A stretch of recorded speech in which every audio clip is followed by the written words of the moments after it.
Hello, everybody. This is Jerry, And Jacob. and we We are are two two unrelated related brothers. brothers. Didn't even say it right. I know. I know. I don't know, man. I like it. I like it. One day we'll be in the same room. We're gonna record it, and then just splice it in from now on. And that's how we're gonna do it. We're just both sick. His foot's all messed up, and shoot, I'm just kind of tired. I am off my meds though. I am only on ibuprofen, so I am feeling much better. Definitely. Hey. I actually will listen to the last episode because I want to see a difference between this one and that one. I enjoyed it. I listened to it. I think it was good. And I guess I just haven't reached my daily caffeine allowance yet. I'll say you need your energy drinks. That I do. I'm drinking a little water-based one that you just kind of put in the water. It's pretty good. The generation before us had their coffee. We have our energy drinks. Hell yeah. You can clean stuff using what, Monster instead of brake cleaner? It's pretty good. All right, so what are we going to be discussing today, man? What are we going to be talking about? Well, I know we said we don't want this to be a negative channel, but you know what? Sometimes it's just fun to talk about it. But to give it a little balance too, we were going to be talking about games that disappointed us, but also some games that surprised us, exceeded expectations, whether it's like a small indie game, maybe a licensed game that we thought was going to be all right, but it was like, oh, this is actually pretty good. Any number of factors that could do that. But I know we were talking about it, and I think this is going to be true with anyone when it comes to like any kind of form of media. Mm-hmm. It's much easier to remember the disappointing ones than the surprising ones. And also, like I said earlier, we do want to clarify, this is all personal taste. If you love the games on this list, hey man, keep on loving them, keep on playing them, because I'm pretty sure I like some pretty shitty games. Well, at least games that everybody else thinks are like, oh, this is trash. And I'm just sitting there enjoying it, Yeah. So just keep on doing you. Yeah, same here. There are definitely some games where people don't. Hold on a second. Excuse me. There's some games on my list I enjoyed. Sorry, that I think the general consensus is it's all right, or why do you like that? So part of this is going to be, it's mostly going to be personal, but it'll also be nice to talk about where, like, in the general consensus is that this game was just disappointing. And also need to clarify, this is disappointing. This doesn't mean that we think the games are bad necessarily. It's just that it probably had crazy high expectations and it just couldn't live up to them for whatever reason. Hell yeah. All right. So do you want to start, or how do you want to kick this off? Well, so let's start off then with start off with one that's kind of is a callback to our last episode. Really easy one, Dead Space 3. Especially now having done the research on it, and I haven't played the whole game, so if you want to put a little asterisk next to that, by all means. But I feel like I played at least a third to like 40% of it, and it's basically what I thought it would be. It's fine, but it's not what I would want from that game. Yeah. So, I mean, like you said, I think in the last episode, you kind of went into it knowing this, though. I mean, would you have been more or less disappointed, do you think, if we would have just played it, organically, like when it came out? Oh, that's tough. I mean, if I had to make a guess, I probably would have played at least the second one again, like to get ready for it, to kind of like, refresh my memory on what's going to happen. Probably still would have been disappointing in a different way, Like here, it's more like, okay. I've heard things about it, but maybe it's not that bad. Here, it was more like, it's pretty much everyone's agreed that it's not that good, so I just went in kind of thinking that, and it's like, well, damn. Yeah, they were right. Yeah, so for me, I'm kind of going the same route with you. I think you probably know, and this is a game that we actually played all the way through. and we enjoyed every second of it, but it just wasn't the same. It was almost like a different vibe, and that's Fear 3. I mean, it was cool because, I mean, me and you were playing it the entire time, and it also brought back some characters from the first game. You play as Point Man and Paxton Patel. Right. So that part was cool, and it was cool that, one person's kind of like this psychic ghost, and then, you're like the Point Man who can, slow down time and shoot stuff, but it just went, like we said the last episode, that whole Michael Bay route. But I still enjoyed it. I just had it as I guess on the disappointing side because it wasn't what I really expected. Yeah, like I said, that's gonna be one of the weird things with this. Like, if we're talking about just pure enjoyment, I guess in that sense, it's a good game because I had, like you said, had a blast playing it. Not only with the campaign, but was it fucking Run? That little game mode? Yeah. Like it was great, but I guess it might be a little different with me too, since you played the first two all the way through. I haven't, so that was pretty much my first experience with it. Yeah, and like I said, it was a good game. It was just disappointing in that way. Like I think if you had played maybe the first two, you would see, like, to me, 2 is that perfect blend, just like Dead Space, of action and horror. Whereas 1 was like, still had some good action sequences, and don't get me wrong, I loved, slowing down time with that reflex mode and just mowing people down. But 3 was just different, No, yeah, I get that. I mean, it was perfect too, since you were the Point Man and I was Fattel, which works much better because you're all about that, first person shooting. I would be awful at it. You know what? I've actually started revisiting some old games, and controls have evolved quite nicely as far as like aiming sensitivity and all that. No, yeah, like I said, I tried to play real quick. I tried to play like old PS2 games, and it's like, how the hell did I play this? It's impossible. Even GTA 4, I was playing last night, and man, it can be kind of rough, especially the driving. Yes, it's like driving a boat. So let's go on the flip side of this. When regards to their surprising, for me, one of the first games that came to my mind was Until Dawn. I am not big on those kind of games where it's like, what's the word for that? Like a choose your own adventure thing, like a point and click, kind of like that, I guess. I think they call them kind of like walking simulators, I guess, with the adaptive story. Yeah, like I'm not big on those. I really didn't like the Telltale games that much, or like Grim Fandango. They're quirky, and I do appreciate them. I think they're neat. It's just like I can't play it myself. But with this one, I think, I don't know, maybe because it was horror. Maybe I felt like the choices actually mattered much more. There was a little bit more gameplay in them, maybe all that, but I really enjoyed it. I thought I got it on sale, and I thought this should be just a fun little thing to play once, and that's it. And now I played it like multiple times, and I think it's just a blast. Yeah, I would agree, man. That's one of the good ones. And then they have the Dark Pictures Anthology, which I think this month or last month they just came out with their newest one, and they're pretty good. It started with Man from Medan, and then they had a sequel, which is kind of like, I guess, the Silent Hill kind of, I guess, quest. It's like you're going to a town that's totally desolate and weird stuff goes on. Yeah. And that one was pretty good, but I feel like Man from Medan was a little better. And that's kind of like the ghost ship, because they're all trying to visit different genres of horror. Right. So on my surprising games list, one of these might actually be surprising, but Red Dead Redemption. Oh, okay. Yeah, when they were announcing, I was like, oh, this is just going to be like, you're in horses. Like, I mean, what are you really going to do? You're in the Wild West. So you can rob a bank, whatever. And then, as everybody knows, when it came out, I was totally wrong. And it was, I don't know how many hours and hours and hours I spent on that game.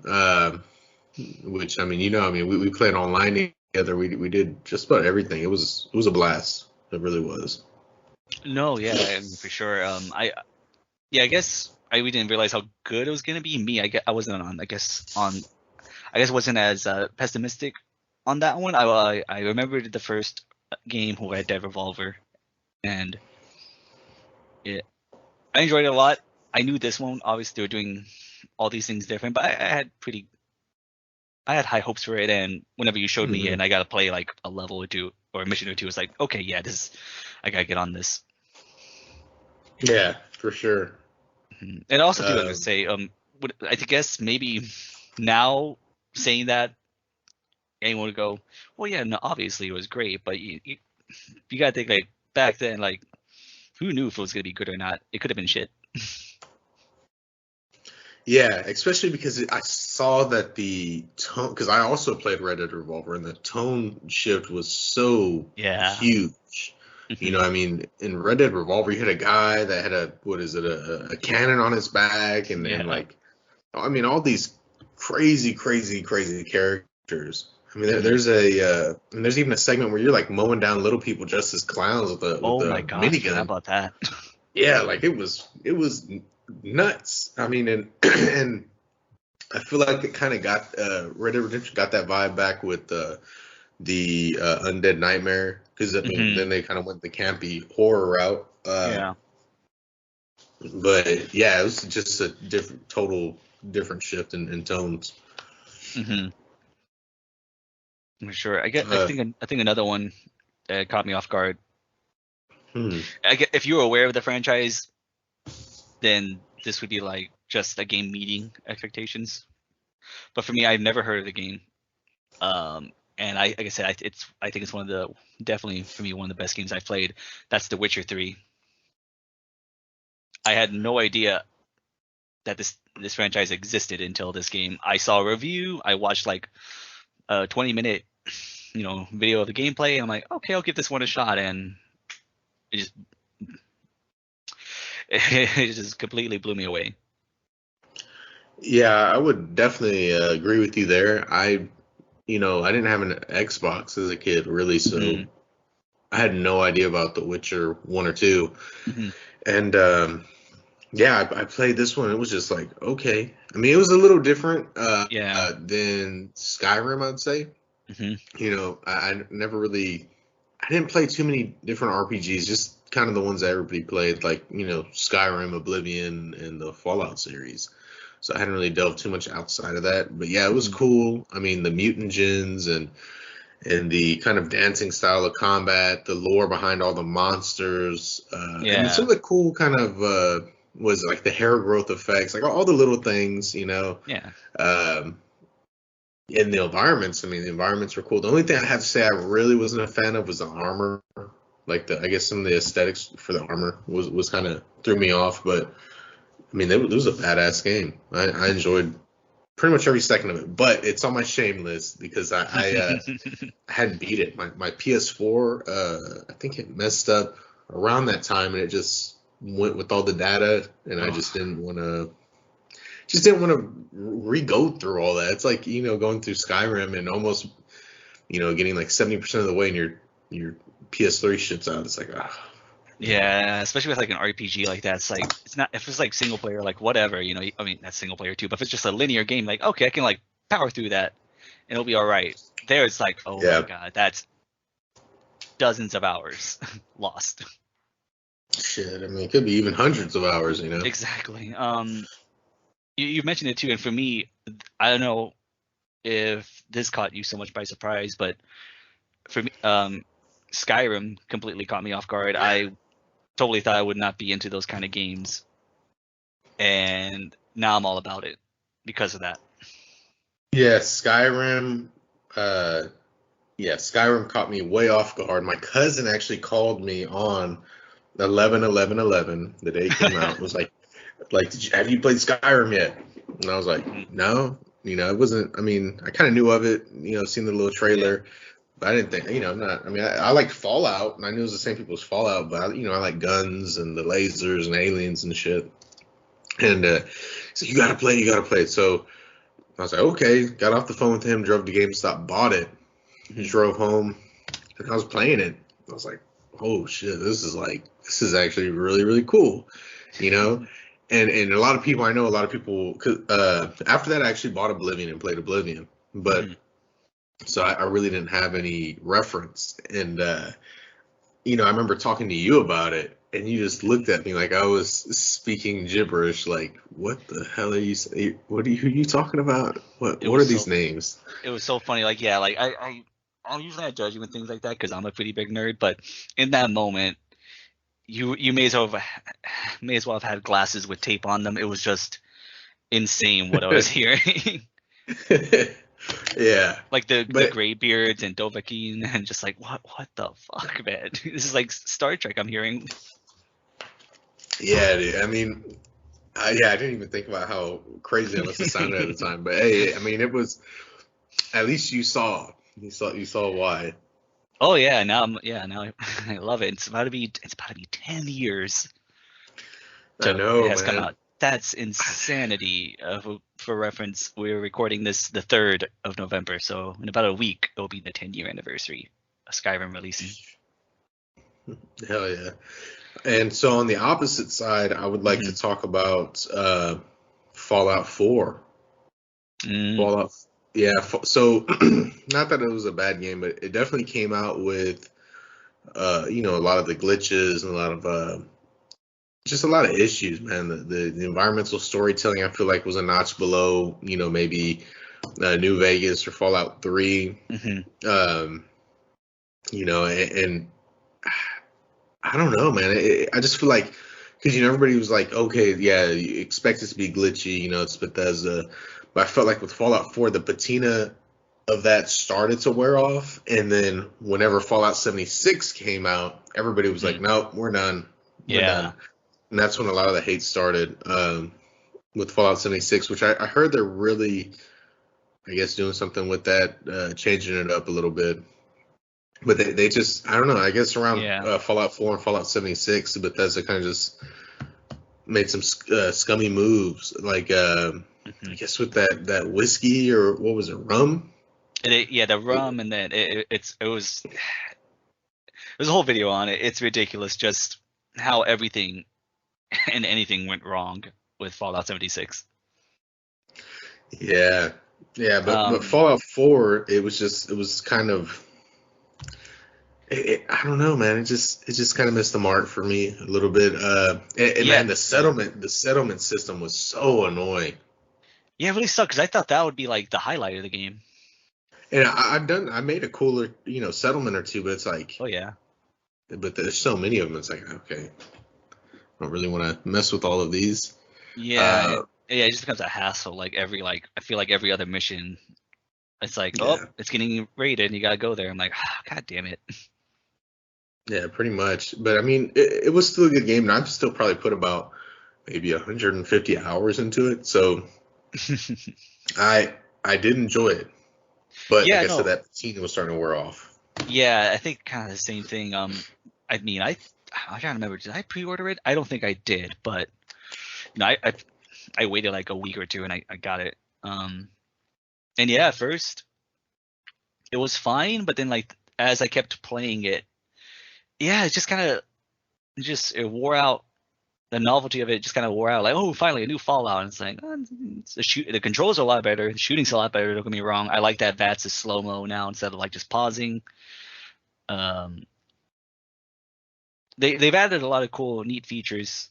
But like you said, the story was really underwhelming, and that's putting it, and that's me being nice.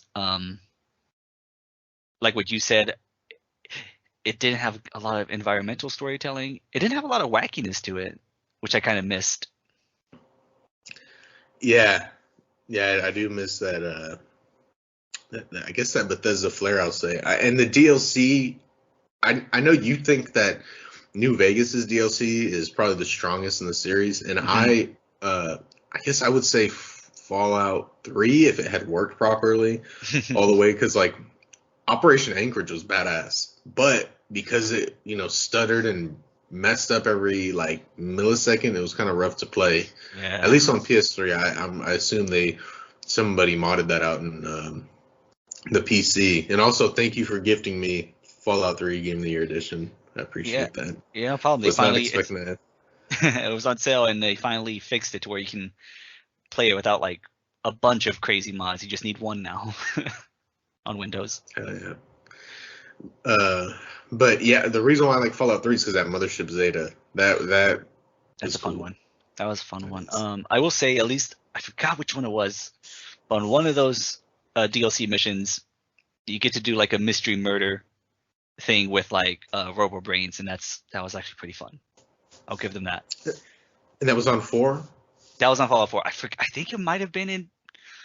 I don't even remember the freaking names of Was the it that DLC. first one where it's like all robots to introduce the robot customization kind of thing? No, I think this is when you went to a different island or something. I forgot what it was. It might have been. It was some. It's completely escaping me. Far Harbor? Yes, there you go. Thank you. Okay. It was one of those missions.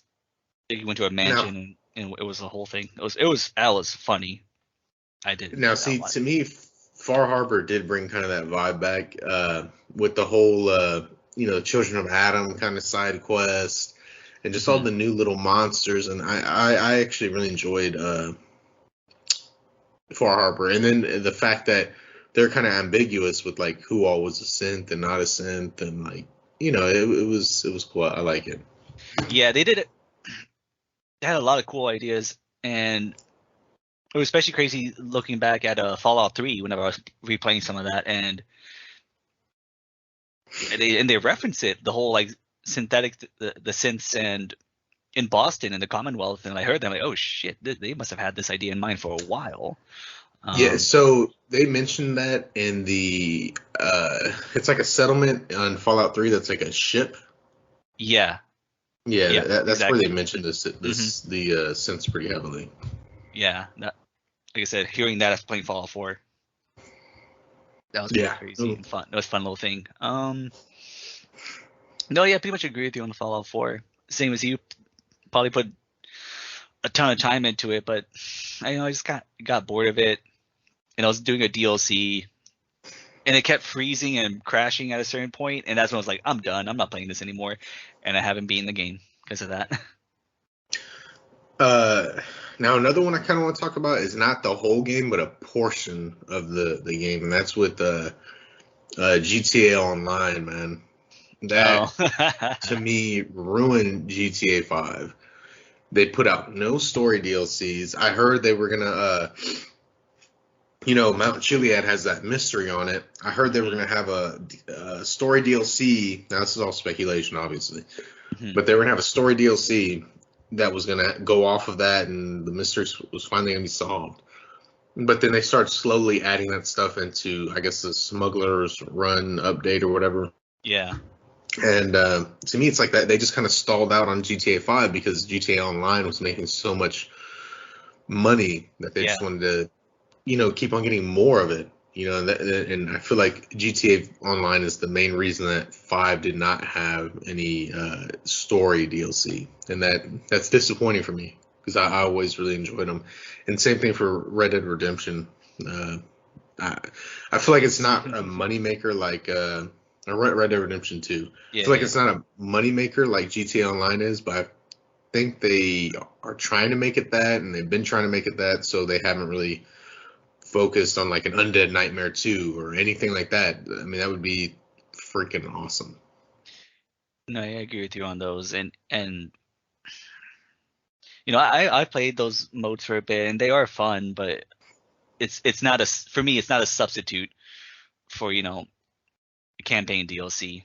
Um, and I mean, I hate to say it, but like if it's making them that much money, I mean, of course they're gonna sink time into it. It's scummy, but shit, man, they're making bank on it, so they're just gonna go, Yeah. nah, don't even put resources into that, put it all online, and it sucks. It does. I agree. It's not like, same thing. It's not like it's crappy to play. Well, I mean, maybe with griefers and all that, but it's just, yeah, it's taken away, I guess, from potential uh DLC, and yeah, it blows. Yeah, and I think a lot of games companies are starting to look at games as a continuous service, because you can make money off of skins and, weapon decals or whatever. Like another one on this list is, for me at least, is Tom Clancy Rainbow Six Siege. Disappointing because I mean, the game's fun. I haven't played it much, Yeah. but that actually replaced a story-based game, which I assume is going to have an online element called Rainbow Six Patriots. And they put out that trailer, I think, right before maybe the PS4 was coming out, and they put the trailer, and I mean, it looked really, the Rainbow Six Patriots looked really Yeah. cool. And then all of a sudden they killed that, and it became Rainbow Six Siege. And as you can see, I mean, I think they're making a killing off of it. They turned into an esports thing and everything. Yeah. So, which I mean, it's different for everybody. Like we probably mentioned in the last couple episodes, we're definitely more story mode focused people opposed to maybe a competitive online environment. Yeah, A for cooperative sure. online environment's fun. Me and you are playing or whatever. Yeah. And so is competitive, but it's just not. I guess it's just not really my full on cup of tea, like my preferred thing to play. Yeah, it's not our main focus. It's not like our favorite thing in games. Hmm. Um, I guess then for me, I'll go back to on the game that surprised me. Put this back on the positive side. It's a throwback, but it's one of the few games. Okay. I think it's harder nowadays. Or I think it was harder back then to be disappointing, unless it was like absolute shit. Because I don't think they didn't market games as much. I could be totally wrong, but I feel like back then it was just, and especially with so many games coming out, it was a lot. And given our age, just a lot harder to like disappoint. Yeah, I think for that's sure. why most of these games are like from the PS3 on. You definitely get a lot of your rose colored glasses on, and that's totally cool. Mm-hmm. Yeah, but one of them would be The Godfather on the PS2. Yes, I, yeah.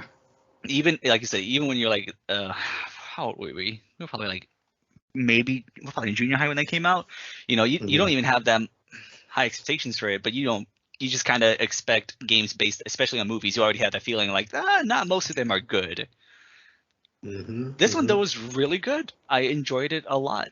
The worst thing to say about it is that once you beat it, there's absolutely hell to fuck all to do. But other than that, I remember just going like, this is really fun. I love this game.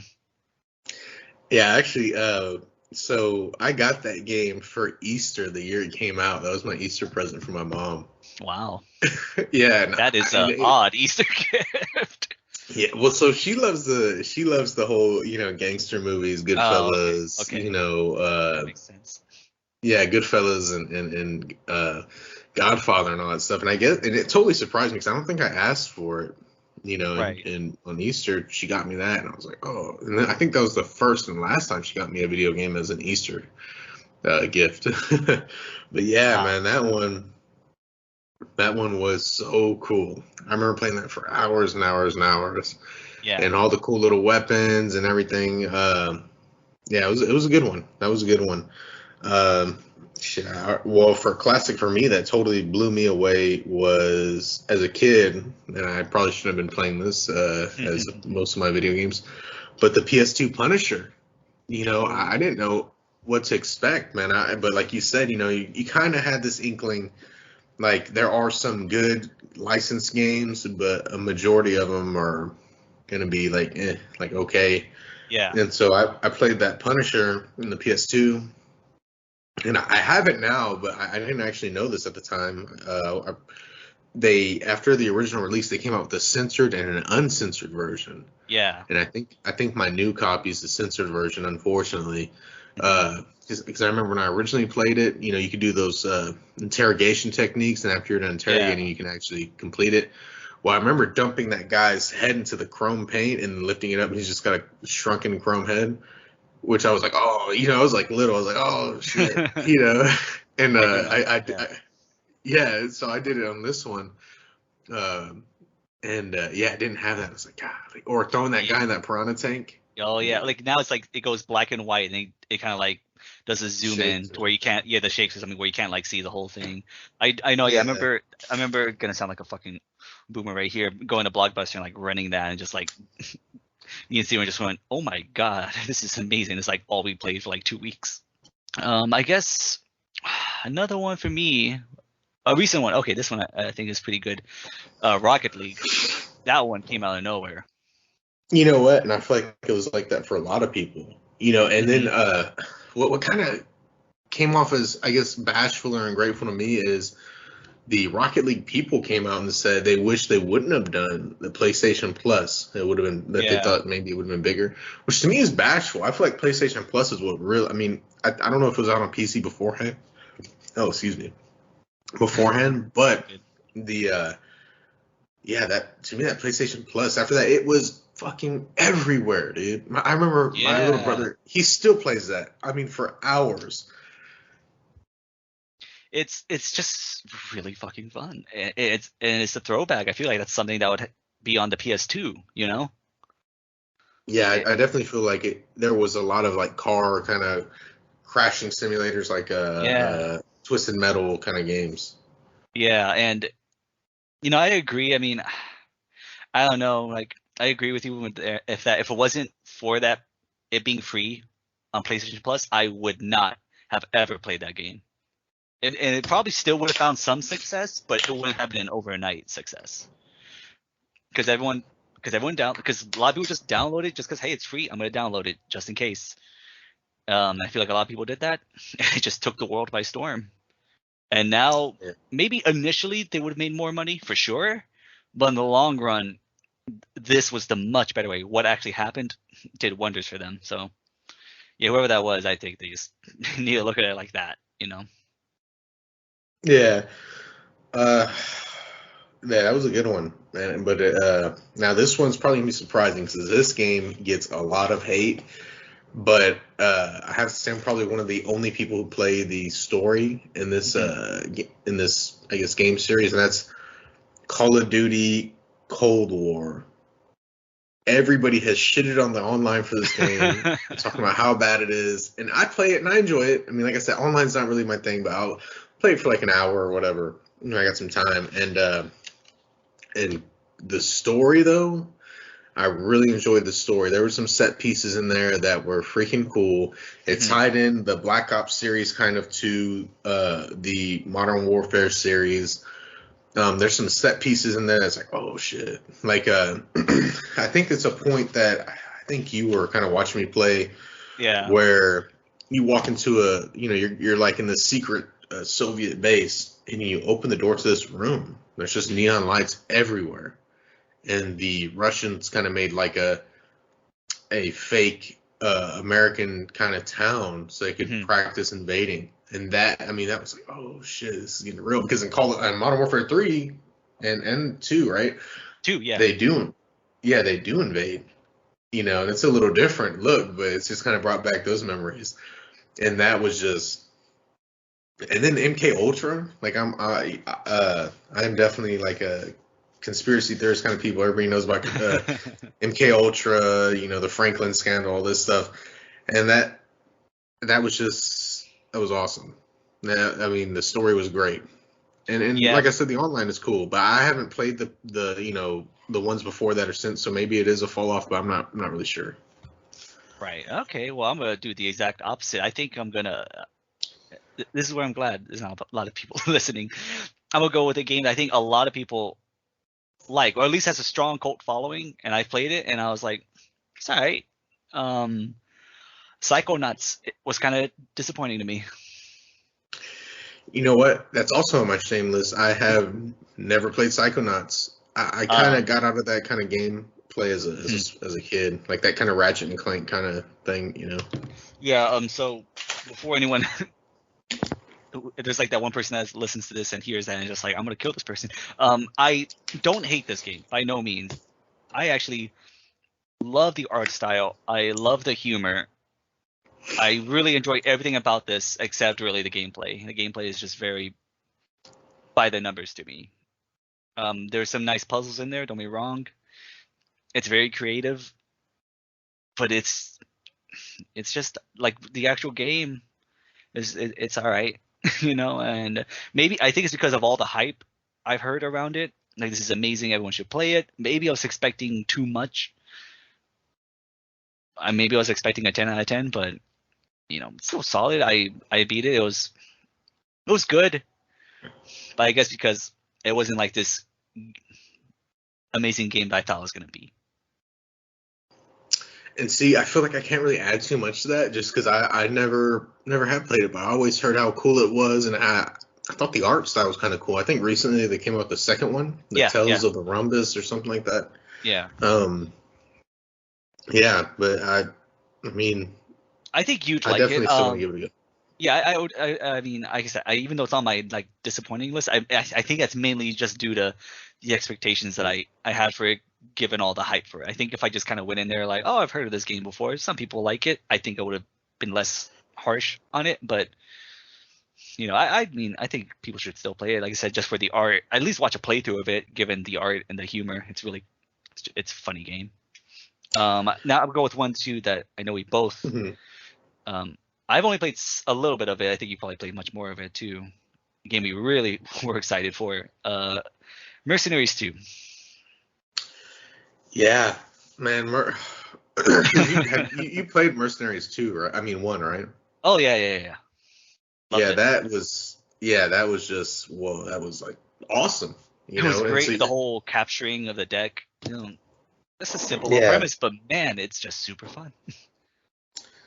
Yeah, it was a blast, man. And so like I bought Mercenaries 2 after the fact, like years and years and years later when it was like in a bargain bin.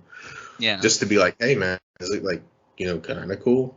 Mm-hmm. And so the first one had the right amount of cheesiness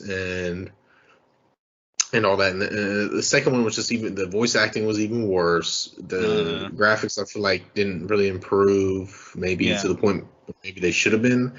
The story wasn't all there; it just didn't have that same magic, and maybe it could be because we became spoiled. We were wearing those rose-colored glasses with Mercenaries 1. Yeah. But to be honest, I have to get that game and replay it to really see if that's true or not. Yeah, no, but I feel the same way. And okay, so if we're going this route, I'm gonna go same developer. And this is gonna be Destroy All Humans 3: Path of the Furon, which I don't think came out in the U.S. But you can tell just through trailers and reception of the people. I think because it came out in Australia, if I'm not mistaken, and you can get it here. Yeah. But I think you got to kind of pay a hefty fee. So that's just sad to see that series go that route. When you got Destroy All Humans 1 and Destroy All Humans 2. Those were great games, and to see it just kind of fall off on the PS3 era. But I think that's around the time Pandemic started having issues, if I'm not mistaken. Yeah, okay, so this is on Wikipedia. It was released December 1st, 2008 in North America for the Xbox 360, but on November 26, 2008, the PS3 version was canceled, citing development issues. It was released, though, in 2009 in Australia and Europe. Okay, so it came out for PS2 first, or is that what they're saying? Because it said North America? No, that was on the PS3. It just released, it looks like, what's it called, in the foreign markets later. But not in North America. I don't know why. That would probably be a fun thing. That would be probably a fun one to do. Little story on. Yeah. Yeah. Because I mean, and I really love Pandemic Studios. They really did some greats. I mean, they did the Battlefield series, didn't they? The original. Did they do Battlefield? They might have. I think they did. I wouldn't doubt it. I was gonna say I'll look for Battlefield 1, but then it's like, oh wait a minute, no, that's not gonna bring up the right one. I would just put original. Yeah. But I mean, I don't know, man. I just can't believe they did that to my boy Crypto. Uh, man, and then before it gets too, I guess, negative, it's cool if I swap over to a good one. Yeah, go for it. Okay, so man, the new Spider-Man games that came out for PS4 and PS5 and all that. Mhm. Because so I have memories of the PS2 Spider-Man 1 and then the one that's kind of closer to Spider-Man 2 for PS2. Yeah. And I was like, okay, this should be good or whatever. But whenever I actually started playing that, it gave me like the feeling that I got as a kid playing those original PS2 games. Yeah. I was like, dude, this is so fun. This is so fun. And then the Miles Morales, I haven't beaten it yet because I waited till I got a PS5 because I wanted to play it that way. Because my little brother has one. He was kind of showing me what it looked like and all that stuff. And I mean, that one's the same thing. It's freaking fun. And I wasn't really. I knew Insomniac did was it Ratchet and Clank and Resistance Fall of Man. Yeah. And I know they really take pride in their work, but man, they really outdid themselves and did something special with the Spider-Man series. I mean, it was to the point where I got all the DLC, which I rarely do. I rarely get all the DLC for games unless it's like, something I think I'll enjoy. Right. And whenever I did that, it was. Shoot, I mean, I enjoyed the game from beginning to end, man. That Spider-Man, that new Insomniac Spider-Man's fun. Yeah, I guess I didn't really think about it. I didn't know what I expected from that. I guess I knew it was gonna be at least good. But that game, like you said, it was amazing. I really enjoyed it. I remember the first time I jump out you jump out the window, you start swinging. I had no idea what the fuck I was doing. It was wild to me. But once you got the hang of it, oh man, it's so fluid. It's just awesome. Running around corners, swinging, everything is just so smooth and fluid. It controls so well, and it took me a bit to get used to certain buttons because it's very obviously combat's a lot like Arkham, the Arkham series, with a few different things. And just because I played those games so much, certain buttons do things differently here. So it's like, oh, I'm gonna counter. Nope, that's the wrong button, idiot. So that took a while to unlearn, but once I did, it was like I am fucking Spider-Man. I am just whooping everyone's ass. Yeah, dude, I loved it. That and it looks beautiful too. Looks fantastic. Yeah, it was surprising how good that looked. In the PS5 version, I will say maybe the reflections are a little bit more noticeable. Maybe slightly more detailed textures. But other than that, man, the PS4. I mean, of course it still holds up. It's only came out what 3 years ago or whatever, 2 years ago. Yeah, it's not super old, but no, that's a phenomenal game. I think another licensed game, not as good as that, nowhere near, but I enjoyed it. Was the Mad Max game? Yes. I think that was 2015, 2016, something like that. But for what it was, same thing. I had a really fun time playing it. Yeah, I wasn't really expecting much to it. I think I bought it on sale. I have the physical copy. Same. And I was just like, man, let's see what this is about. It does a good job of making you feel alone out there in the desert. Yeah. And some of the mechanics and stuff are cool. Like, okay, you need food. Are you hungry? Okay, eat some fucking old dog food. Yeah. That's what you're gonna be eating. You're not gonna be eating fucking anything remotely delicious. Oh, you're hungry and you're in a base? Go eat some fucking maggots. That's what you're gonna eat. Like that was I was like, oh shit, okay, this dude's hardcore as shit, dude. The only thing is, it sucks that they kind of, I guess they couldn't get the licensing for Tom Hardy's face or even Mel Gibson or whatever. That'd be cool to throw a little Mel Gibson in there. I don't think people would have won. Well, I don't think we were ready for that. Yeah, I mean, you gotta be careful. You might go on a rant or something. Exactly. That's like if you complete 100%, and then maybe you'll get it. Yeah. Hell yeah. That would be something. I don't blame them at all for not doing that, but that would be, I'm not gonna lie, funny. Yeah, the world doesn't need another crazy Mel Gibson rant. Jesus Christ. I think Man. yeah, people don't realize how bad that was. We'll leave it there, but you know, if you it's like hours, man. It's more than what you just more than just the highlights. Just leave it at that. Yeah, well, I will say, I think he called the cop like pretty tits, or I don't know. I don't remember. It was like, because there's one where He he went off offended on his everyone. wife. Yeah, Yeah. anything, everyone, no matter what you were, he said something about you. Yes. He did. And it's crazy because, usually Hollywood doesn't welcome people back with open arms, which I don't think he's fully welcome back, but he's made some bangers since then, man. He made Hacksaw Ridge. I mean, that's like. I don't know if he'll ever be on screen again, but as far as directing and things like that, that is probably as close as he'll get. Yeah. But, he's made some good movies. Passion of the Christ. Yeah, it's really insane. It's like how, man. And to think that was like back then where like people weren't as PC, yeah. as PC. So for you to be that bad and let it to carry over for so long, it's bad. So before we get too much off the rails, yeah, sorry. No. I have to mention this too. It's still off the rails, but yeah. But the actual tape of him like yelling at his wife, I think it's like 3 hours long. I listened to it on Opie and Anthony, and it is full of just horrible one-liners that it's like a car accident. You can't help but stare. Yeah, you've mentioned that before. It's like, I'll take your word for it. All right, back to this. All right. Sorry for that Mel Gibson tangent. He just comes out of nowhere sometimes. I don't know. Yeah, we're kind of going through most of these, but at least on my personal list. A very specific part 2, Mass Effect 3. I think the first 90% of that game is great, and unfortunately, the last 10% just leaves a very, very bitter taste in your mouth.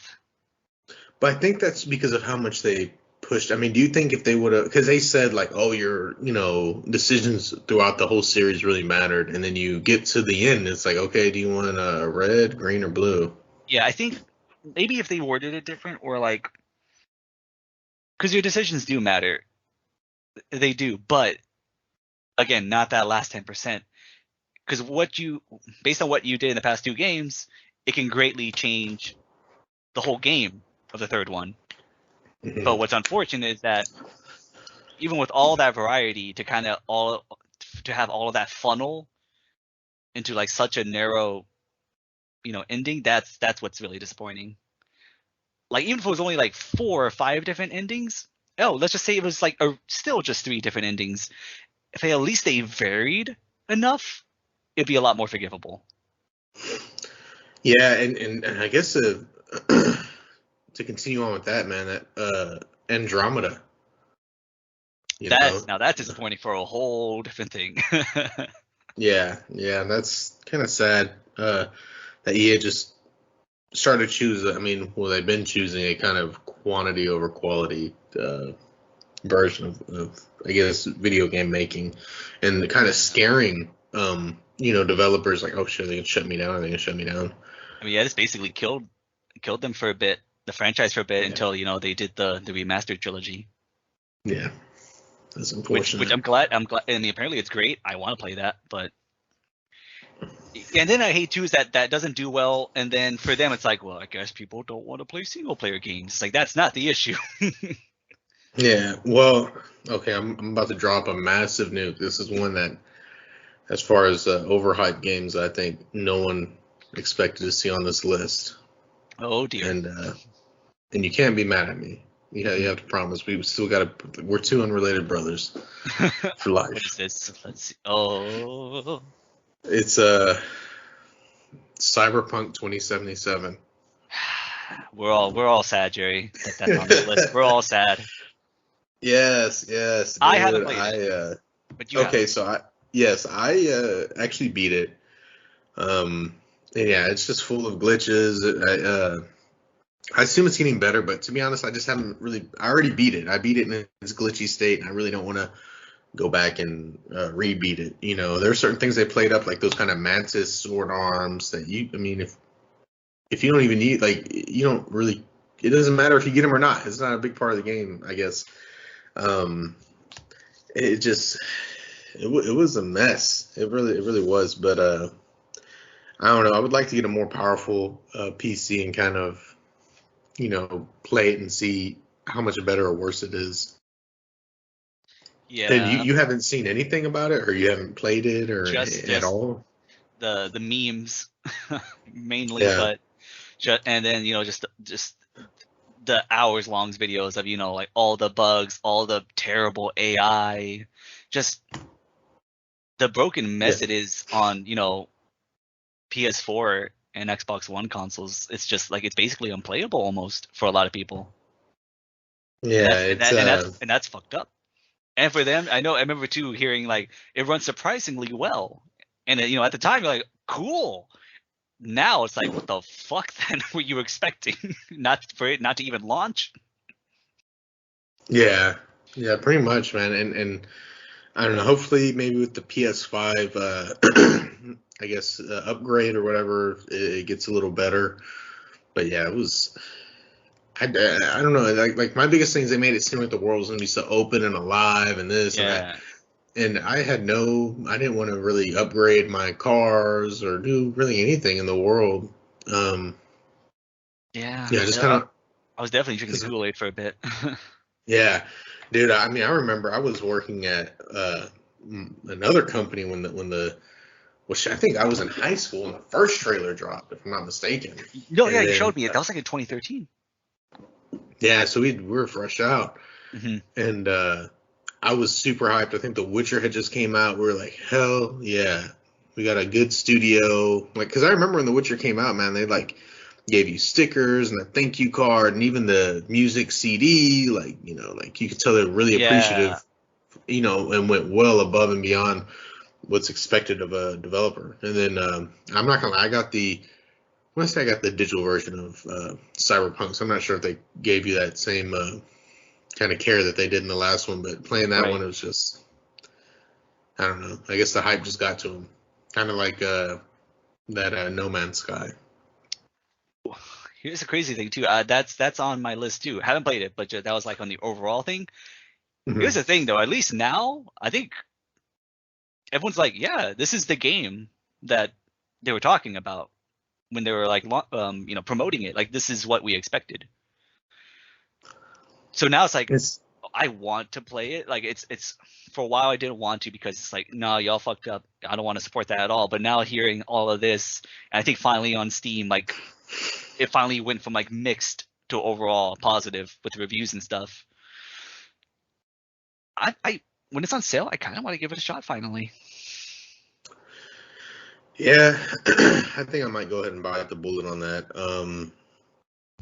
And give it a try too. Just let me know, dude, because it's online now, right? It wasn't originally multiplayer, and they promised that, if I'm not mistaken, they There, promised it was gonna be multiplayer. there's a pretty good video on it. It kind of goes into like, I mean, they obviously fucked up bad, Hmm. but it seemed more like it was the publisher. I think it was Sony was publishing it more so than the actual studio who was like doing a lot of this stuff. And I mean, it didn't help that the main guy was lying a bit, but he was lying, but it was just a kind of like a recipe for disaster. But credit to them, man, especially since this is a small studio. This isn't a AAA studio. They I mean, they fucking like they took it, they took their licks, and they went, all right, we'll still gonna work on this, and they did. They didn't give up like a lot of other studios do. They just say when they try to go like, well, fuck you, we're just gonna ignore it. Like they put in the work, and now it seems everyone's enjoying it.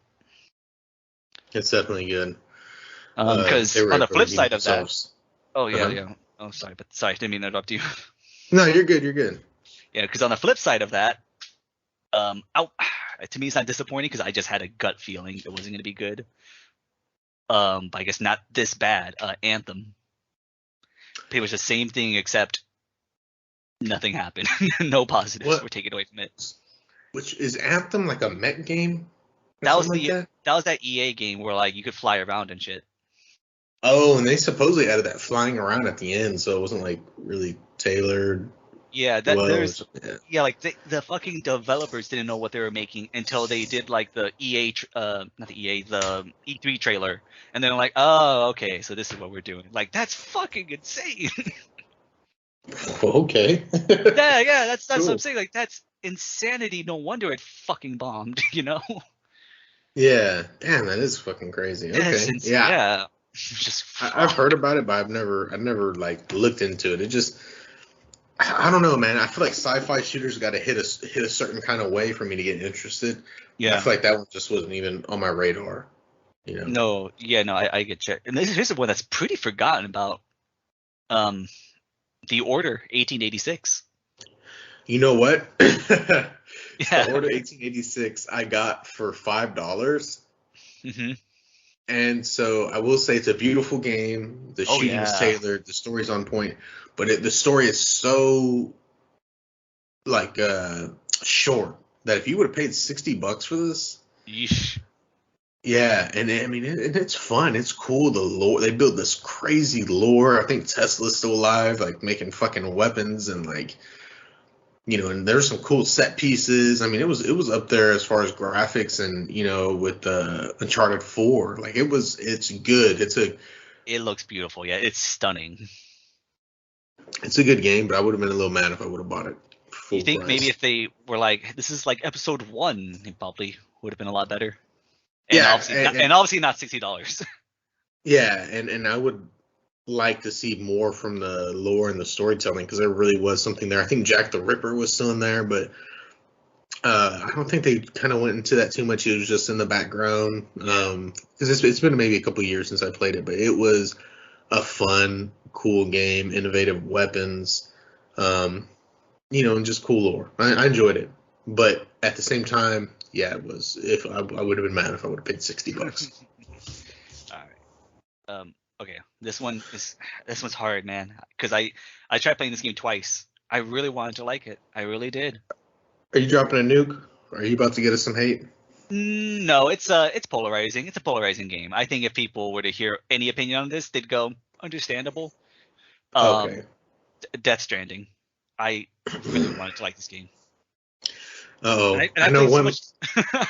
Go for it. I know one listener who which a shout out to my one of my buddies, Baby G. If you're listening, shout out to you, man. We were just talked about this a couple of days ago, Uh-huh. and congratulations on your new daughter, man. Oh, Congratulations to you and your wife. congratulations for you. Yeah. Oh, he likes it though. Uh, if I'm not mistaken, he was playing it, and I think he's kind of vibing with it. He's enjoying it. Here's the thing.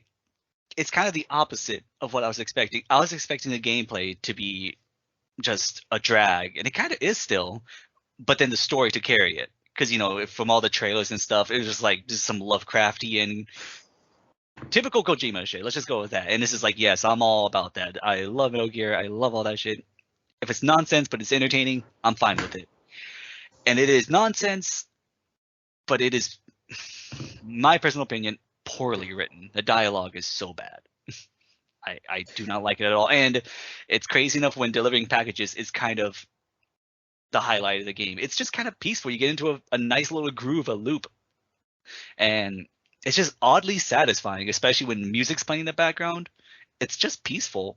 But then cutscenes happen, and you're like, oh dear God. And see, I think a funny story with that. I remember you told me like I bought it accidentally. Okay, yeah, I totally forgot. If anything, the story about Yeah. how I bought the damn thing is more entertaining to me. So I went to like a retro game store. I got a PS3 because I really was just going to a phase where like I was doing the pandemic, so I'm like, man, I really miss my PS3 games. So I went got like what is it, like the 500 gig one, which is it's funny to Mhm. think now that's nothing. Um, I got a couple controllers, and I was getting everything set up, but the controllers they gave me were fucked up. They weren't working, and Mhm. I couldn't set up the PS3 at all because I couldn't click the prompts. So I looked it up and I saw like, oh, if you use a PS4 controller, it can work. So I was using the PS4 controller and everything was going fine. And then I get an email from the PlayStation Store that says, "Thank you for your purchase," and it was $60. And at first I thought, oh, it must have been the automatic renewal, PlayStation Plus. Yeah. And I looked, and it was Death Stranding, and I immediately start freaking out because then my first thought is I've been hacked, because it's happened before with me, not on PlayStation, but just my credit card in general. And so I think, oh no, not again. I'm losing my mind. I'm about to start making calls, and then I look on my just to get some imagery here. I put my PS3 is next to my PS4. I look at my PS4 and it's on. And I just think that's not right. Wasn't it just on rest mode? So I switch over, the input to it, and I see I'm on the fucking store. Apparently, even though I connected my PS4 controller to the PS3, it was still connected to the PS4. So all these buttons I'm pressing, I somehow, by some fucking miracle, got onto the PlayStation Store, got onto Death Stranding, and bought it through some insane fucking luck or curse. Like, that is what happened. Yeah, I remember you telling me, like, Jerry. And I was like, what? What the hell? Like, what are the odds of that? I could have bought, I could have bought any fucking game. It could have happened to anything, but it went to that one. And it wasn't like it just came out. It was been out for like a month or two, so like it's not like really high on the list anymore. But it just somehow got there. Luckily, you didn't get that $100 GTA card. That's just saying, like, not like I didn't get a shark card. I didn't even get like a special edition of Death Stranding. But like that's just insane to me. And then when that happened, because at the time too, I was thinking, oh, I've heard so much mixed things about it. I don't know when I'm gonna get it. And then that happened, and so to me, I was like, this is like a weird ass sign. I should just play it. The Lord was calling, man. You answered. And I answered, and it was just disappointing. Yeah, like I said, there's some things I enjoyed, and I played it once, and then I gave up about halfway through. A couple months later, I went, you know what? I'll try it again. Maybe I'll be able to see things different. And I did. I got farther, but again, it was just like, this is not keeping my interest. I'm just not gonna play, and I haven't been in it. Yeah, even though I think I'm pretty close, honestly. Yeah, I think it's one of those, like, the scope is too much. Like, I think if it focused more like on personal stories, it would have been better instead of like the whole like it's not fucking subtle. It's so bad. It's really bad. Like, I think I was playing it once, and the cutscene was playing, and Alyssa was just next to me, and it's a character says like a stupid ass line, and she just looks at me and go, "Isn't this the guy you said who wrote Metal Gear Solid?" I'm like, this is not the quality of Metal Gear Solid, I promise you. Yeah, you think he's starting to get a little bit older in his age, and that might. I mean, I don't know if that's it, because he had just made that PT with Guillermo del Toro, and that was. I mean, the PT was cool. That's surprising. That's a hell of a surprising game.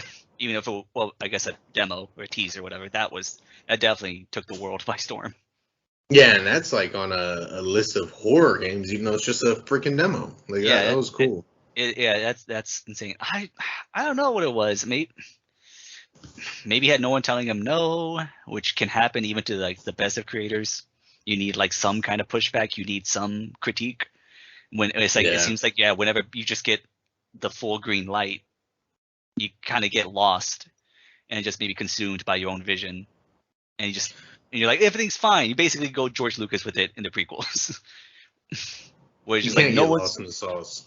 Yeah, you gotta be able to step back and look. Or if you can, at least have someone there, maybe not to like 100% be against you, but to help you be a little more objective. Like, hey, maybe this isn't working. Try something else. It looks great. It's beautiful, and I appreciate the whole like working together with other people, because like you build things and certain other people will be able to see it and use those things, so like everyone helps each other out, which especially in online games, that's nice. That was a nice feeling. I'll give it that. I think it did its job there. And it was basically impossible to troll people, because you can like delete objects, but they only delete for you, not for other people, so you only end up fucking yourself. Okay, I see. Yeah, so like I said, in that sense, pretty cool. I think, like I said, as far as that, like, nice person. I appreciate that, but yeah, everything else is just it made The Last of Us Part 2 look subtle. Nice. Yeah, that's definitely not a subtle one. Man, for me. Yeah, so like in 5 minutes there, it's just that crazy of a game. No, Dude, you're passionate about it. I know you have a history with Kojima.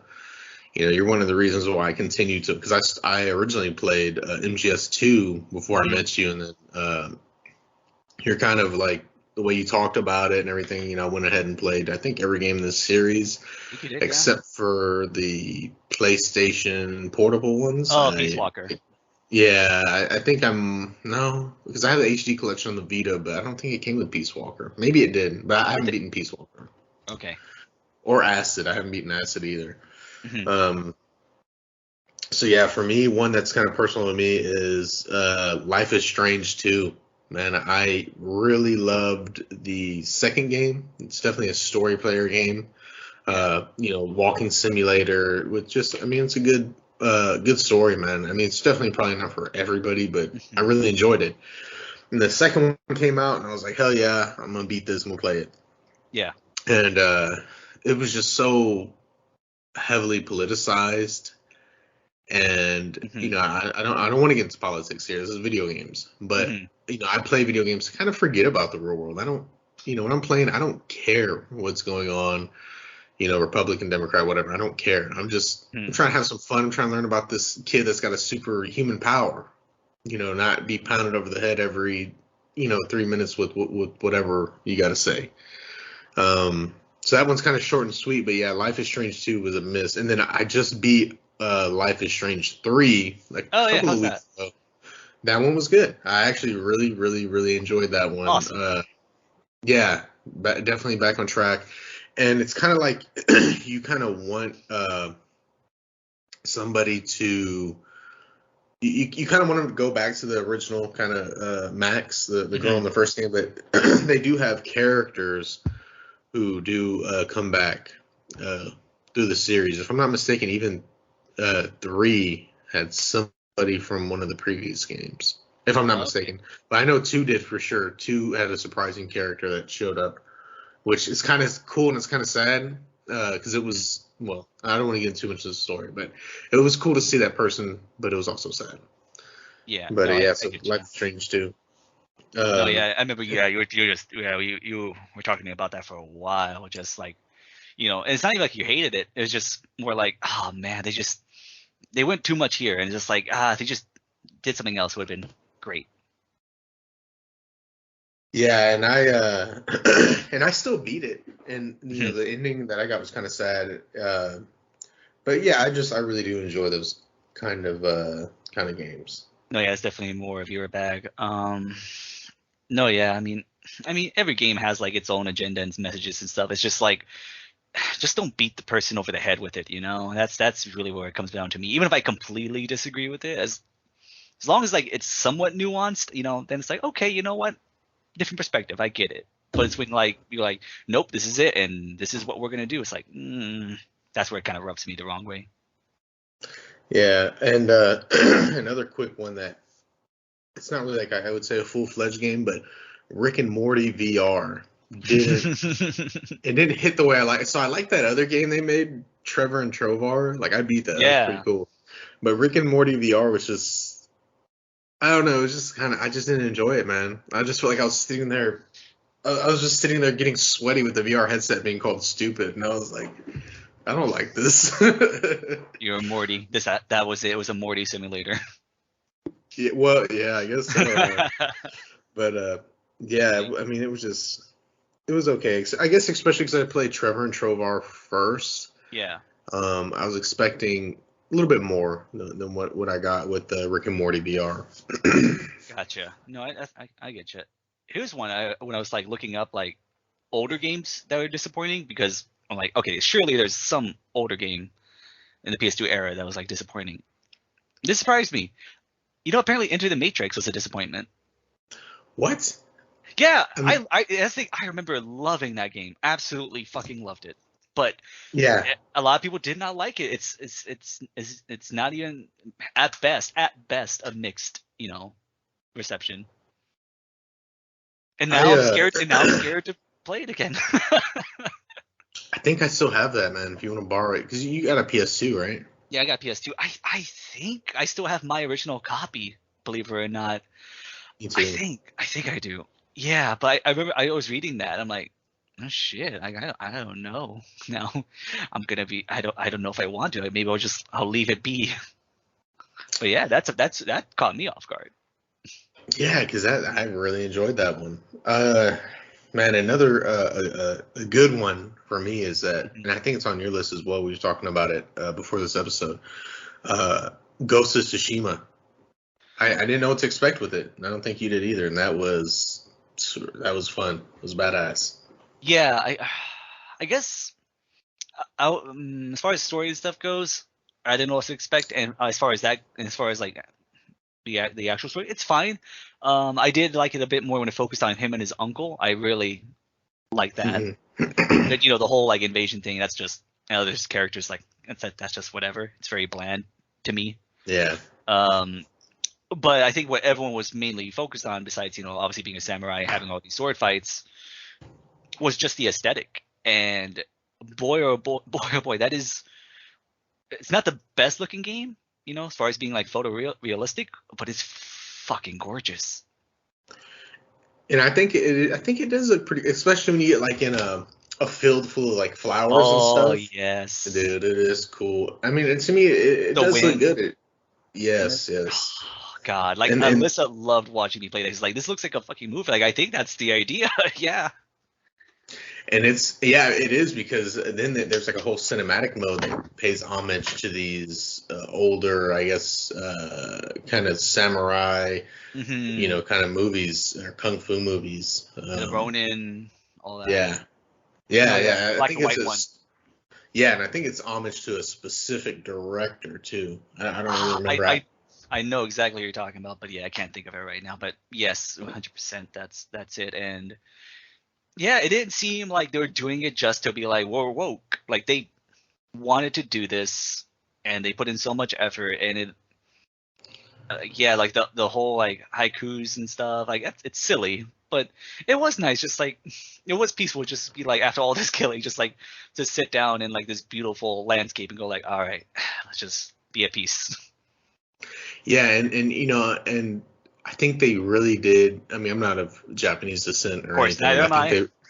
But I think they really did pay, respect and homage to the culture as a whole, and even the style that they did. Like when you would have when you'd go chase that fox and everything, just all that was just like they really did their research into the beliefs of, I guess, feudal Japan, and to kind of put everything together. And they to me, they did a wonderful job. I enjoyed the story for sure. Yeah, and then one of my favorite side missions was finding the either the lost or like the dishonored samurai, and having those boss battles. Those were amazing. Yeah. I love those so much, especially the openings. Basically like the duel, like a Western duel, or in this case, samurai duel. It was highlight of the game right there. Absolutely love those.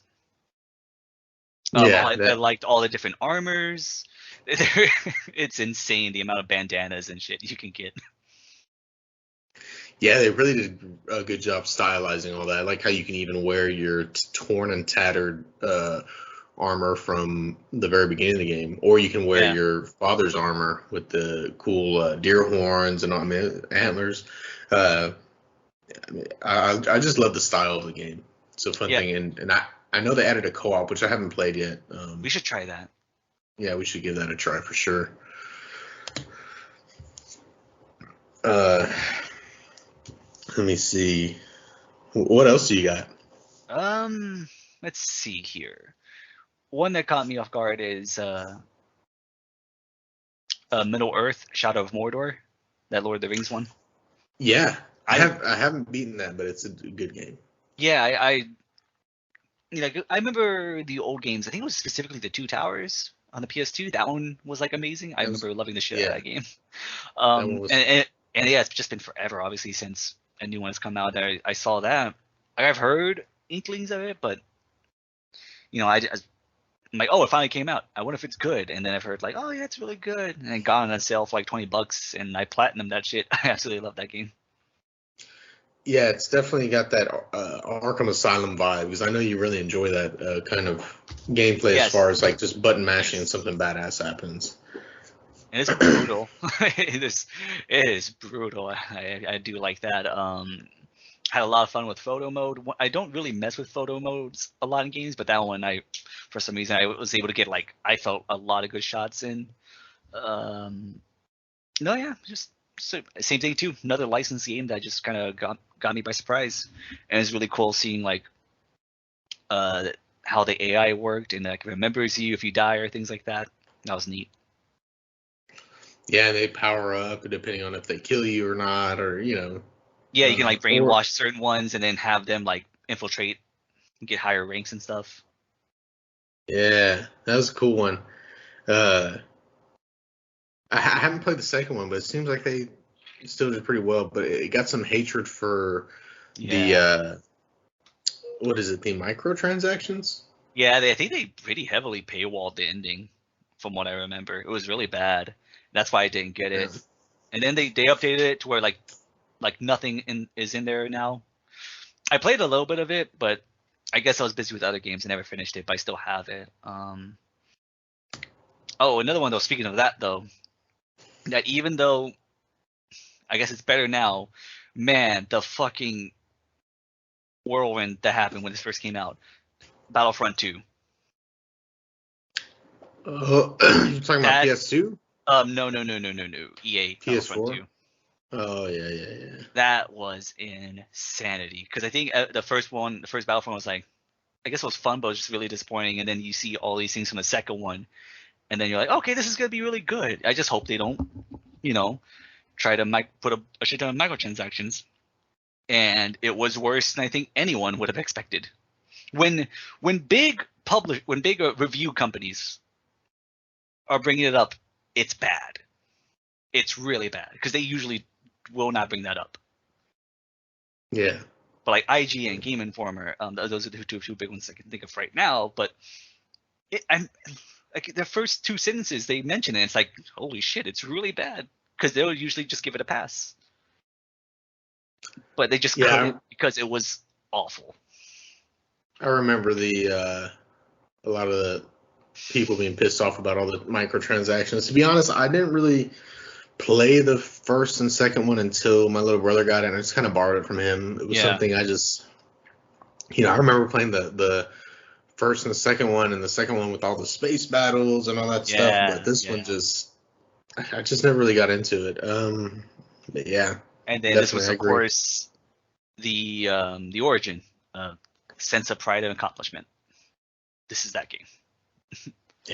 The meme.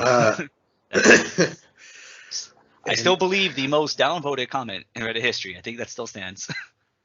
Really? I think it still stands. I'm fairly confident in that.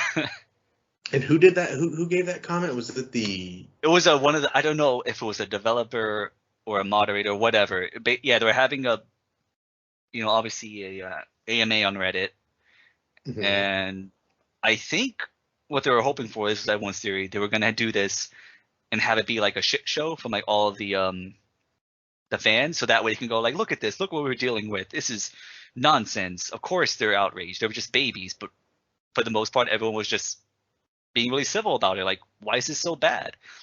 Why is it gonna take so long to unlock Darth Vader or Luke and things like that? And that's when it said oh, well, we want it to be really hard, so that way the player has a sense of pride and accomplishment when they unlock these things. And that is, no one liked that. Everyone hated that. Yeah. Yay. Why? Yeah. It. I don't know how bad it is now. I don't know if it's just regular, level, but yeah, at the time, holy shit. And now, I can only hope that they learned their lesson. Probably not. Oh, another one I completely forgot about was the original Watch Dogs. That was super disappointing on so many levels. You know what? I have to say, I guess I didn't feel that way about it, but only because I hadn't played it. I saw the trailer for it, and I was like, man, this is going to be cool. Same thing with The Division, another Ubisoft game. Oh, yeah. I just never played any of those. And I think maybe to my own dismay, maybe I shouldn't listen. Because, a lot of times, a reviewer may not vibe with what you really think. Like I said with Kane and Lentz. But yeah, I guess they just got so much like me. I just never even really touched the Watch Dogs, which maybe I should. Maybe I should give it a play. Yeah, I think that it was just the story was vanilla, and then looking at the differences as usual as always with a game, between the E3 trailer and what actually released. But in this case, it was like it was worse, but like more than what you would expect. Like it was really bad. It was like really downgraded. Yeah, all the things that said you could do same thing, like you couldn't do. And yeah. Now I remember the on the PC version, the graphics, the original graphics were still in there, and you had to do something to kind of like bring them out, if I'm not mistaken. So that's kind of that's kind of crazy, because I guess they in one sense the console versions kind of set back the PC versions. They didn't want them to be too different, I guess. Yeah. No. Which I'm pretty sure happens more often than not. Definitely. Which sucks. I mean, but at least people have mods and whatnot. Eventually, we're able to get it out. Maybe the way it was supposed to be experienced. Man, this one, I have to say, depending on how old our listener base is, might not remember, man, but Haze, we talked about in the last one. Yeah. And that's my PlayStation insignia is actually the guy from Haze. But that one, I bought that years later with the expectation that it was going to be bad, but it was like maybe $7. And I remember I played it all the way through. I went and bought a couple of older PS3 games I always wanted to play as a kid, because I would play that Haze demo when it came out over and over and over and over. Yeah. And that one. And I mean, unfortunately, it was bad. I mean, it was kind of funny, but like if I would have bought that in the day, like at the time, I'd probably be kind of pissed. But I remember the trailers being really cool, and Ubisoft really hyped this up by saying this is going to be the Halo killer. Oh yeah, I was gonna say that's the line. Yeah, and that it was not. Yeah, it was not the Halo killer whatsoever. It was bad. Yeah, when a game markets itself as so and so killer, I am willing to bet a lot of money that game is going to be shit. But I will say, I think one game that kind of tried to market itself as the Killzone series, and they've all been pretty good. I mean, they're definitely not as big as the Halo series, but I think I played them all, and they're fun. I have. Second one is fantastic. Yes, the second one is good. Even the PS4. Yeah, that one's really good, and it was one of the first games to come out along with Battlefield 4. Yeah, you're right. Yeah, but nowhere near as popular as Halo, though. No, nowhere near. Yeah, not shit though. At least I'll give them that. See, that's what I'm saying. Like, look, we just went so long talking about the disappointments because there's just so many, man. I know. Whether they're just all right, just lofty expectations, or it's just completely forgettable, Yeah, spread. Good, but not what you expected. Exactly. Exactly. I think it's easier for indie games to surprise you because there's no expectation with them. If it's it's bad, it's it's a couple people, it's one guy. Of course, it's not gonna be the best thing ever. But when it's amazing, then you go, wow, that's really good. When you have a AAA studio, it's expected for it to be good. Yeah, I would agree for sure. This is a kind of on the side here. I have a list of party games that are super fun that I enjoy a lot. Something like Towerfall, Spelunky, Amnesia. That was an indie game, and that's a legendary game now. Yes. Hotline Miami. Yes. Overcooked. Yeah, I play it with my girlfriend. That's fun. It is fun. Ultimate Chicken Horse and Guacamelee. Most of these games are just party games. You play with other people and they're fun, but a lot of times that's just what you need. You don't need a revolutionary game. You just need something that's fun. And so I just want to give a special shout out to those kind of games. Oh, another one though, Papers, Please. That one was shocking. I haven't played it. It's really? I mean, it's good. It's good. I mean, I don't know. I mean, it's fun. It's ridiculous, but I don't want to hype that up because it's not this exciting, crazy ass thing. It's just got a weird charm to it. It's unique. because all it is, you're at the vibe of it, right? Like, the gist of it. Like, you're at Yeah. you're a border guy, checkpoint dude, and you have to decide whether not to let people in. And the more you mess up, you run the risk of not getting paid well, and then your family dies, and then you can just get executed. But then then as the days go on, crazier shit starts happening, and so they make the rules crazier. So instead of just checking like the passport, you got to check like 5 different things, and you still got to hurry up, or else you're not gonna get paid well, and then everyone dies. Like it's just it's stressful, and it's kind of like I feel like I it's not like, oh, I'm playing this guy, like I am this dude, I'm trying my best. As I'm saying, nice. It's just weird. I would never like try to hype it up, but it's like I said, it's just got a unique charm to it. For what it is, when you get it for $5, it's definitely worth it. I might buy that tonight and give it a little try. I've been doing a playthrough of Grand Theft Auto 4, and I just got that. I'm trying to play that again. I'm gonna see if I can mod it. Okay, yeah, I have it on PC, but I think I re-got it for PS3 just so I can play my. No, okay, no, that makes sense. No, yeah, I guess I got on PC. It does. Yeah. Definitely a lot smoother, we'll say. I tried putting on the highest settings, and my PC just went nope. So I think I was able to do it, but then I added an EMB, and it just like fucking there were floating light poles, and there's all sorts of fuck ups. Yeah, I saw that, and I looked at like the installation directions, and I just saw it. I'm like, I'll just change a character model. I won't do much else. Yeah. I would say, do you really have anything else? I maybe have a couple more games, but I think those are the main ones. Man, so I do. I guess I'll knock these out really quick, man. But the Walking Dead Telltale series and the Borderlands Telltale game, and also, I mean, pretty much all of them. Like even the Wolf Among Us, obviously, but the one that was, I guess. Because I didn't know what to expect with The Walking Dead, the first season. And I played it. I enjoyed it. I really enjoyed it. I loved it, I remember the day before I was supposed to ship to basic training for the Army, the episode 3 was supposed to come out. So I'm sitting there. I woke up early. I was like, oh, at least play this. And it didn't come out. And then, and then so I got shipped to Fort Sill. And then on Christmas Exodus, I remember trying to download it, and I was like, oh, I played it, and it was good. But yeah, that's I really, really loved. That was your motivation to get back home. not family. Yeah. I need to play The Walking Dead episode 3. Yeah, that and man, the Borderlands. So I had I didn't, I played the Borderlands games, but I don't care about the story. Yeah. And I've never beaten them. I've always tried, really, really tried multiple times to get into it.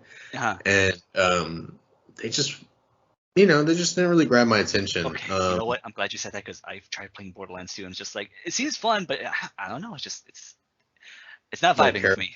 Yeah. Yeah. So because maybe of that. Together? Yeah. I think I used to play with a friend. I used to play with one of my buddies. But yeah, we could give it a try together. I think I have one of them for free, if I'm not mistaken. You might have it too. I don't know. If not, I mean, we can get it or whatever. Yeah, we'll see. We'll figure it out.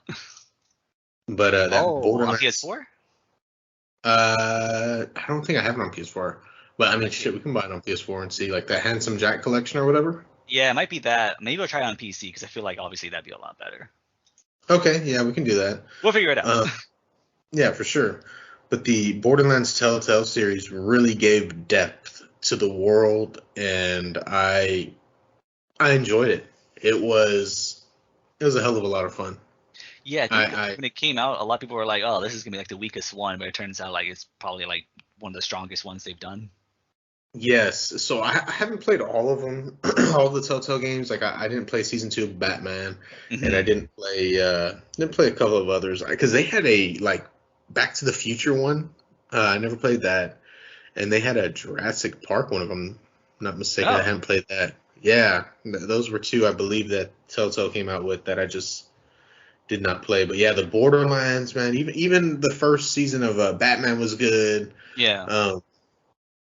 And then like you said, or we mentioned I think it was the last episode, the Wolf Among Us was really, really, really fun. I enjoyed it. I enjoyed it a lot. And then let me get this other one out of the way. Max Payne. Oh yeah. The Max Payne was yeah. Okay. So I never really played them.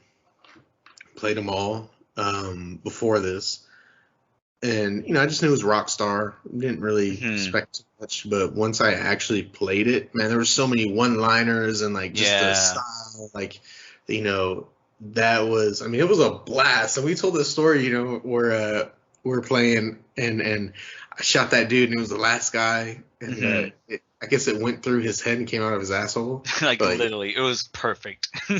Yeah, and it was like it totally zoomed in slow mo because that was the last character.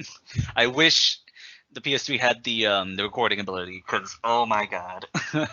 Well, they did, but man, we were like too poor to get it. It was that you could get that Elgato or whatever. Oh god, we're not gonna that. We can't do that. Yeah, I'm not doing all that. But oh yeah. I guess I guess I was expecting it to be good because I did play the first two and I loved them, so I went in with different expectations. Yeah, and then that and I know you don't really play Tom Clancy, but Tom Clancy Future Soldier was also a game I played with Steven, and we would wreck shop online. Me and my little brother, we would just and then we'd play for hours because we were both like, we were both pretty young. We didn't have much to do. Right. And yeah, Future Soldier was fun. I mean, it was badass. And then let me get this last disappointing one out of the way. Far Cry Primal. Yeah, that it was so weird. Like it seemed like one day you were telling me how good it was, and then next you're like, it's all right. I guess because it was the it kind of wore off, that whole primal thing, like the whole you're a caveman, well, that kind of coolness wore off, and then it just kind of turned into like, okay, the story can't be really complicated because they're fucking cavemen. They're things that they're trying to do is just survive. Their wants and needs are that of survival. And then other ones, other caveman tribes have different motivations and different specialties.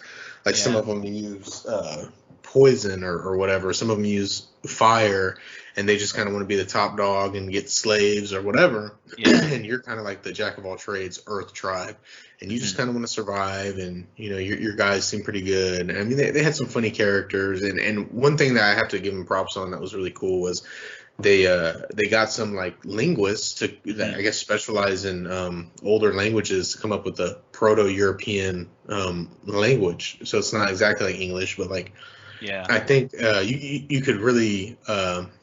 So I think this is where the whole animal tamer kind of thing came from. After this, you could feed your little animal and they would say like eat meat, but like in a caveman voice. That's what it sounded like. But then other things, it was like totally like fucking just. You had no idea, like ooga booga language, That's pretty cool, though. I appreciate that effort. Yeah, I really appreciate. I think we mentioned this before, or I mean, at least personally to each other. I appreciate that they went out of the norm and they did something so vastly different than what anybody else was doing. I can definitely appreciate that, and I beat it. I really did. I beat it. I played it. But yeah, I guess it was just. It just wasn't as expectedly, as good of a story, and you're chunking spears and hitting people. It's funny, man, because you hit somebody with a spear and they fly. Just, you're throwing like axes made out of horse jaw. I mean, so it's cool, but I guess that kind of wore off and was just like, eh. Right. Yeah, I think that pretty much covers my list, man. You got anything? I think I got most of it. Just quick couple of mentions. Batman Arkham Knight. I think that was more of just the crazy expectations for it because it's still a great game. It's fun, but The Batmobile overstayed its welcome. Not gonna go too much into that. That's been beaten to death. The ending for like 100%ing the game is kind of flat. Not terrible. It's like, oh, that's it. Well, that sucks. Saints Row 4 kind of was just like a poor imitation of the third game, which was on my surprising list because I didn't know much about Saints Row, so I loved the third one. That took me by surprise, and then I was super excited for the fourth one. It was just like, it's fine, it's all right. Yeah. Other than that, I guess really the only one I want to mention was that newest Twisted Metal. It was a little disappointing. I guess I was expecting my childhood to be reignited or something. Yeah, but it was fine. It was not the. Yeah, I didn't love the game. I pre-ordered it and everything, so that one was just. It's very forgettable, and that's probably the worst thing I could say about it. Yeah, man, and like I said, everybody like has their guilty pleasure of a game that's like not good or whatever. So no hate at all. This is just something from our personal lives that we played something and we're like, oh man, this is. Eh. Yeah, I no, I mean? mean, like, I don't even agree with all of what you said. Like I said, I don't care much for the Telltale games, but I know that you love them. I don't think like you have shit taste or nothing for it. It's just like, hey, good for you, man. It's just not my bag. Yeah, for sure. Yeah, that's for sure. But yes, I mean, I guess, man, thank you for listening. I appreciate we appreciate your continuing patronage to our podcast. It's definitely been fun, and it's giving us a reason to kind of talk more about things we probably wouldn't talk about in normal everyday lives. Kind of, because we both kind of sit down and brainstorm. Hey, what are we gonna do? What's this episode gonna be about? We definitely are taking looks at things that we probably wouldn't have looked at otherwise. So I appreciate that. I know you do as well. No, yeah, it's fun. I mean, like I said, it's always nice to talk to you, especially about games, because that's like our main passions. And yeah, like if it wasn't for this, I would have never replayed, Dead Space 1 and 2, and yeah, just be able to go like, oh man, yeah, these games are really nice, and no wonder I was all about them when I was younger. And that's just the first couple. Who knows what else we'll play again, or finally get around to playing. Yeah. Well, man, I love you, and I hope you have a good rest of your day. Thanks, bro. I love you too, and yeah, you take it easy today. And thank you to all our listeners, and you all be safe out there. All right. Bye. See ya.